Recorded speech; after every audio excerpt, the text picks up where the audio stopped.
I know you touched on this a little bit, but I am really curious about how co-regulation works between people. I recognize that, complex mammals are much more social creatures. Often when I talk about these ideas, I'll sort of compare my experiences of going to the dog park versus going to a pond where a bunch of turtles might be like in the same place, and they might be working together to an extent, and they're all Mm-hmm. definitely around one another, but they're like tripping all over each other and literally standing on top of one another, like not especially aware or concerned with the relationship between them. And I'd love to just hear how this works between humans. Exactly. And I have to agree with you. I have the same type of thing. I am probably the worst person to go to the zoo with. I will just tell you that because I spend my whole time analyzing especially the apes and the chimps and the gorillas and orangutans and all of them. Okay, so They are my favorite to watch. And once COVID is over, can we please have a zoo trip with Annette as a secular sexuality outing Do episode? the Because episode. Yeah, I'm game. I'd be down. Really? I mean, I'm telling you, I really I love it because you get to see that social interaction. And we've seen from, if you go to the zoo or if, even just documentaries and things of that nature with that have been done in the past where you see and you learn about, especially the ape population, how they are helping each other and they work together to do things. They groom each other. Again, that's that co-regulation, because what co-regulation really is it's harmonizing our nervous systems. You can think of it as, if you know anything, if anybody knows anything about music, if you pluck a string on a guitar or strike a chord on a piano or something, it starts to vibrate. And after a few seconds or whatnot, the other strings next to it are going to start vibrating as well. They're resonating together. And that's exactly what co-regulation does with our nervous system. It starts to kind of harmonize together. And so that's why when we talk about regulation, we're getting our nervous system back in good zone mode, back into that ventral vagal or that parasympathetic rest and restore mode, the calmness. So that's why when you're finding things that you can do to regulate yourself with co-regulation, that co-piece is just another person. So you have another person there who can help calm you. This is why sometimes you'll hear people in relationships saying that, they might be somebody who's very high stressed, very high anxiety, but my partner calms me. And that's that co-regulation happening without them really even probably realizing what's really happening. It's those nervous systems coming together and kind of working together to harmonize, and they harmonize in. Hopefully, if you've got somebody who's in a good ventral vagal state, you're going to harmonize up to their state as well. So it's coming together, and that's that social aspect that we talk about with polyvagal, and that's what we brought in with that ventral vagal piece, is that social connection. And like I mentioned earlier, we are entering into environments or into family situations like Sam just had here, where we were able to you immediately start your brain will immediately start scanning for that safety and acceptance to see, am I safe to be here? Is this going to be a place that's going to help me? And this also helps with those support systems that we have in place. And again, if you've got somebody who, if you've got a partner, or if you've got a family, a friend, or even a coworker who can help calm you down, so to speak, when you are in need, just by nearly being with you, kind of sitting with you. And one thing polyvagal does really well is teaches us how to be compassionate, how to be empathetic. You're using that together to kind of help calm that other person who might be, overstimulated or overwhelmed at that moment. And so that's kind of what that co-regulation means. And that's why generally when you have somebody who is in a high arousal state, over anxiety, overwhelmed, anger, frustration, when they're co-regulating with somebody, when you have somebody able to co-regulate with them and they're able to come in, you will hear them with that softer tone, that lower tone of voice. You'll hear them, uh, start coming up with things like how, kind of helping them kind of see what the situation really truly is, because in that person who's over activated right now, they're not going to be able to see much. Matter of fact, your rational brain, that prefrontal cortex, is kind of offline at that point. So you kind of need that person to kind of help you to kind of slow down a bit, kind of help regulate you so that you can start seeing the situation for what it is. The problem, there is a small problem on this sometimes, and that is if you have had, and I'm again the trauma person, so I'm going to bring trauma into this because I've seen this happen before and everything. But if you are somebody who has had trauma in the past, and that person who maybe traumatized you, or, maybe abused you or something to that extent, and they might have already had that low tone of voice. Somebody coming in to co-regulate with you, and they might have the same tone of voice, that lower tone, is going to make your alarms sound even higher and even more. So now that person is no longer safe to you, even though they're perfectly safe. They have all good intentions, on any other given day, that is a safe person to be with. But because of maybe a tone that they came in with on this particular time, it triggered something from your past. So then that co-regulation can't really happen. So there is those little bits and pieces that do kind of come up. But essentially what co-regulation is harmonizing your nervous system with somebody else's. They're able to help you. You're able to help each other. This is that moment where you can have playful, you could be, calm together, party situation, having coffee with a friend, whatever, and everything is good. You're in a good zone. So I've got a question about that, Annette, and I don't know if there's like research on this or if this is still an area of hypothesis only, but I've noticed that there can be multiple people in my life that have similar, either fill similar roles historically or are similar in some other way, but some of them are so much better at co-regulating with me than others, to the point where it seems almost like it's the basis of that whole like soulmate thing. And I'm wondering if there's any research or any theories or hypotheses about why some people just naturally do that better for each other than others. Yeah, you're touching on the idea of neuroception, of the way yes. that we have this piece of our brain that's like constantly dedicated to looking for these safety cues and looking for them in the people or the primates or complex mammals around us. One of the reasons therapy animals are so effective is because they're generally all mammals. They're soothing to us because we're able to co-regulate with a dog that doesn't feel stressed about the election or about a global pandemic. And so, so long as he's well fed and taken care of, he's pretty relaxed. And when I am going for a jog with my dog, I feel that relaxed connection with him. The reason why some people have a maybe greater capacity for that is just because that the cues that they're giving off, the safety cues that your neuroception is picking up on, resonate with the safety cues that you're looking for. And a lot of that can be because this is somebody who is maybe really aware of themselves and how they come across, somebody who is big and tall and mindful not to stand in a doorway next to somebody who might potentially feel trapped or traumatized, or just being sort of aware and highly sensitive to the people around them. Definitely. Interesting. Awesome.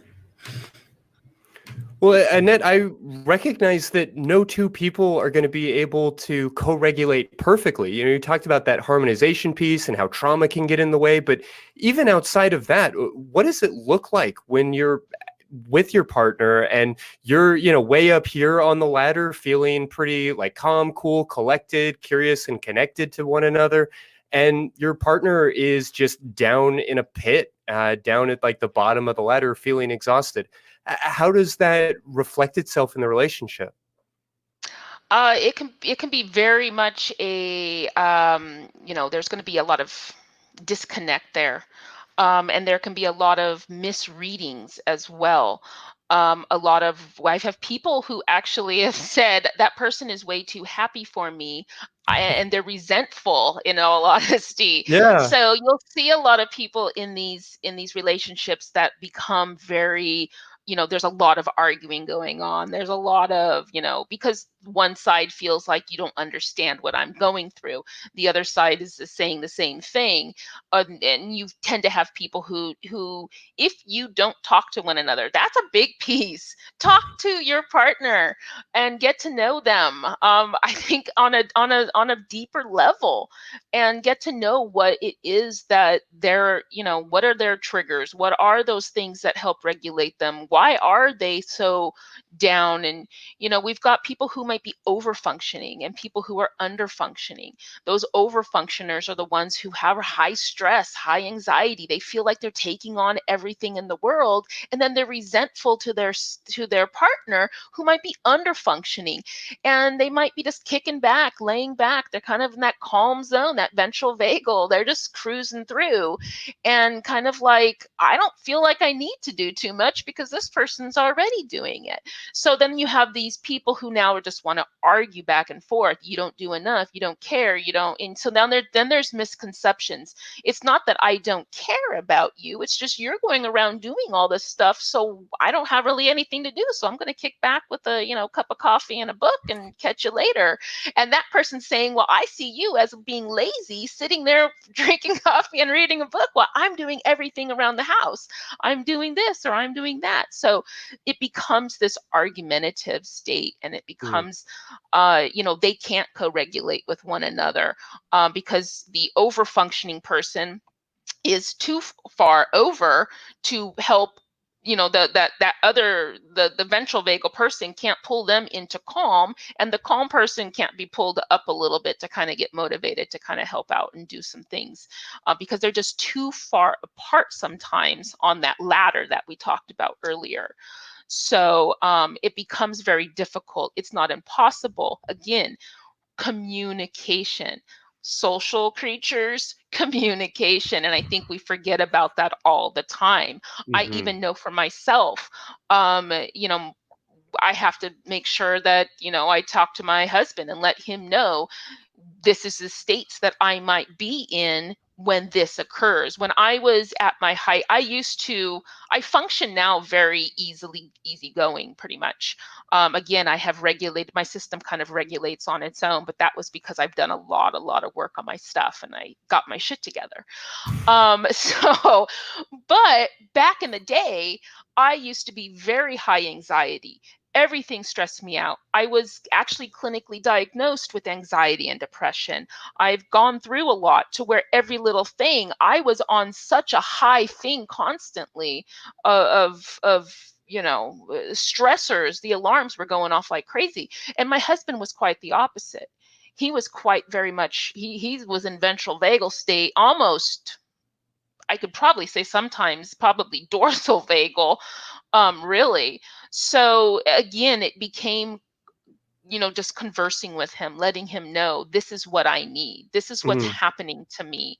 And so then we were able to kind of come together. We were able to kind of work together and say, okay, so now I know what's going on with him. I know what's going on with her, or, whatever partner's relationship you've got going on, whatever family relationships. I work a lot with families, who was the same way. They had, the parent and the child, they were both unable to co-regulate because of situations in the past and everything. So you're going to see a lot of disassociation, a lot of isolation, a lot of argumentative, things not getting done, not getting changed, because people are just at each other constantly, because they're not on the same, what we call wavelength. And in this case, it's that that wavelength. They're not on the same page. And if you're close enough, you can kind of help each other out. But when you're farther apart, that's when we run into some troubles. It's not impossible, but it definitely can add to the stressors of a relationship, whether it be a romantic relationship, a family relationship, even a work relationship with coworkers and bosses and things of that nature. So this is where self-regulation can kind of help come in, knowing how to self-regulate yourself so that then you can kind of get close enough together to where you can then, kind of, I always look at it as a magnet in a way. Once you get a little close enough, you've got that magnet that Pull kind into of each other. connects you so that you can now help each other out. But at the basis, communication. And really, when we're talking polyvagal, that's exactly what it is.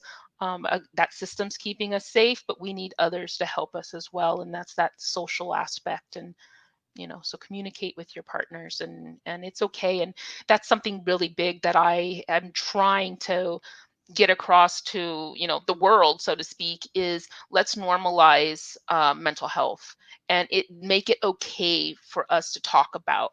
And that's something that's big, because a lot of people, they grow up being told, we don't talk about that, or they don't believe in that, or something like that. And so it becomes very shameful. I don't want to tell my spouse or my mom or my whatever about my issues that I'm having, because there becomes a moment of shame in there. And shame tells you in our minds that you're a bad person. You're not a bad person, but that's how our brains kind of interpret things. So we need to make it safe, again, for us to be able to communicate. And again, that comes into that ventral vagal and that social engagement. Is this a safe person, a safe place, environment for me to come and open up and talk about, so that I can get the help that I need, and as well as I can help those that I love as well. Yeah, well, we've got a small stack of callers that are building up, but as much as I want to ask you like 47 more questions, let me narrow it down to just one. Do you have any tips for us in, I guess, how to like recognize how, like, where our partner is at and how they're regulating, and maybe just some tips on accommodating them when they're maybe lower down the ladder than we are? Yes. Again, it comes down to that communication and being able to talk with your whoever it is, whether it be your partner or your family or your coworkers, whoever in your group you're trying to work within. A lot of times we're talking relationships with partners, spouses, or whatnot. And so one of the things is we need to be self-aware of ourselves first, so that we know what's going on. Once we understand what's going on, then we can talk to our partners about what's going on. We can then start recognizing in them what's going on. So that's really key to a lot of things. And then again, going back to that communication, is this person safe for me to talk to? And if so, this is what I'm going to talk about. And letting that person know this is what I need during these moments. I am somebody who will use, for self regulation and whatnot, a lot of times I will use yoga, meditation, and mindfulness. Those are my big ones that I go through. And because of that, I have people who will sit there and say, oh, well, that's the hippie stuff. And again, they kind of poo-poo it. And you're like, but this is what works for me. So this is when I tell my husband, in the mornings, I need to take X amount of times, in the morning or in the evening, I'm going to come over here, and this is what I need to do for this amount of time. I need to come do my meditation for 20 minutes or whatever. So I'm going to go take care of that. And so he knows, though, because of communication, that this is something that I need. Now, in addition to that, again, talking about relationships and talking about, what I need as far as if my stressors go off, again, talking to your partner is really important. I am somebody who is a sexual assault survivor. And with that, I have certain things that I have to make sure that I have put in place, in our home, to where I have, during those moments of relationship times, to where I need to make sure that I have certain candle possibly, or certain music. Those are safeguards that I put into place so that I can keep myself in that calm ventral vagal zone. And I've spoken to my spouse, let him know that this is what I need. So he's okay with all of this, even though it's the fruity candles or the flower candles, and he's just like, whatever. But also letting him know what are some of those triggers that might trigger me. And this is what, so sometimes it can take a little bit of the romance away, but also this is building that safety zone, and eventually it becomes something that it's just automatic, and it becomes something that's just normal now, and it is not so much thought out anymore and so much planned. It just becomes a way of life, because we've now been able to co-regulate. He knows what I need. He knows, not only what I need from him, but what I need from my environment to make it a safe place. So again, that comes down to that communication. So and co-regulation, and even just again setting scenes and stuff. When I'm going to, or I have clients who will be stressed out at going to specific events.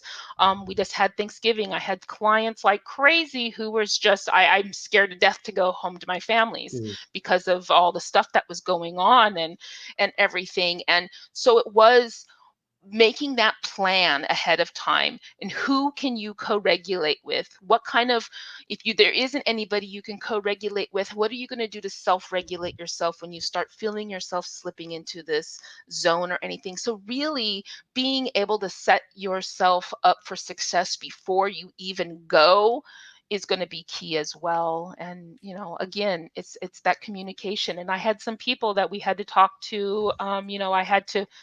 I had to help them talk to their family beforehand to let them know this is, I'm coming in and this is going to be an issue. But, so again, setting that stage of this is what I need.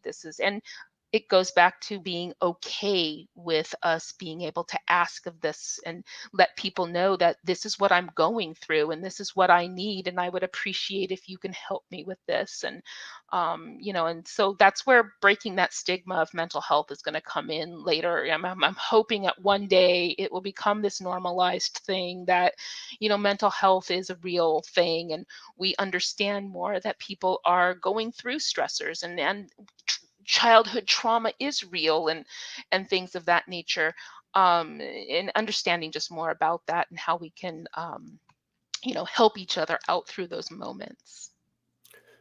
This feels like a good time to remind people of the episode we did with you back in May, I believe, as you were talking about different grounding exercises and different ways to kind of self-regulate and bring your nervous system down to a more manageable place. So I'll make sure to put that in the footnotes to this episode, as well as, of course, links to your sites and some of these resources.